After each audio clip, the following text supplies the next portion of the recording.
Hello! Hi అండి అందరికీ. ఇవాల్టి రెసిపీ ఏంటంటే ఆనపకాయ చల్లపులుసు. ఆనపకాయతో జనరల్‌గా పప్పు చేసుకుంటాము, కర్రీ చేసుకుంటాము. కానీ చల్లపులుసు అంటే ఏంటి అని చాలామందికి తెలుసో తెలీదో నాకైతే తెలీదు గానీ, మా ఇంట్లో అయితే రెగ్యులర్‌గా ఈ ఆనపకాయ చల్లపులుసు అనేది చేస్తారు. సో, అలాంటి చల్లపులుసు ఎలా చేసుకోవాలో చూద్దాం. ఫస్ట్ అయితే ఆనపకాయని నీట్‌గా పీల్ చేసేసుకోవాలి. పీల్ చేసేసుకున్న తర్వాత దాన్ని చిన్న చిన్న ముక్కలుగా కట్ చేసేసుకొని సైడ్‌కి పెట్టుకోవాలి. ఆ తర్వాత ఆనియన్స్, పచ్చిమిర్చి కూడా కట్ చేసి పెట్టుకోవాలి. తర్వాత మనం ముందు కట్ చేసి పెట్టుకున్న ఆనపకాయ ముక్కల్ని నీళ్ళల్లో ఉడకబెట్టుకోవాలి. ఆ ఆనపకాయతో పాటు ఒక వంకాయ కూడా ఏసుకుంటే టేస్ట్ బావుంటుందండోయ్! తర్వాత ఇవి బాగా ఉడికిన తర్వాత ఆ వాటర్‌నంతా డ్రైన్ చేసేసి ఈ ఆనపకాయ ముక్కల్ని పక్కన పెట్టుకోవాలి. ఆ తర్వాత ఒక గిన్నెలో కొంచెం ఆయిల్ వేసుకొని, ఆ ఆయిల్ హీట్ అయిన తర్వాత ఫస్ట్ కొన్ని వెల్లుల్లిపాయ రెబ్బలు వేసుకోవాలి. అవి కొంచెం ఫ్రై అయిన తర్వాత అందులోనే మనం పోపు దినుసులు అంటే ఆవాలు, జీలకర్ర, మినపప్పు వేసుకొని ఒకసారి స్టిర్ ఫ్రై చేసుకోవాలి.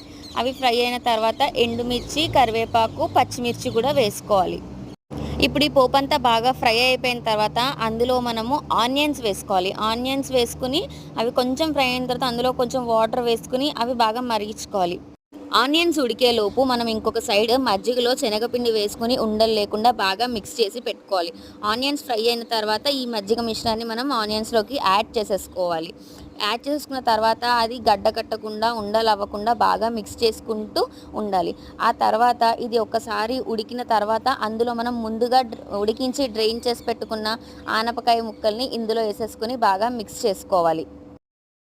సో, అలా ఆనపకాయ ముక్కలు కూడా వేసేసుకున్న తర్వాత అందులో మనం కొంచెం పసుపు, ఆ తర్వాత టేస్ట్‌కి సరిపడా సాల్ట్ వేసుకొని బాగా మిక్స్ చేసుకోవాలి. అంతా అయిపోయింది అనుకునేటప్పుడు దించేసుకునే ముందు కొంచెం ఒక చిన్న సైజ్ అల్లం ముక్కని దంచేసి దాంట్లో వేసుకోవాలి. ఏసిన తర్వాత ఒకసారి మరిగించుకున్న తర్వాత ఈ స్టవ్ ఆఫ్ చేసేసుకోవచ్చు మనం. ఈ కర్రీ రెడీ అయిపోతుంది.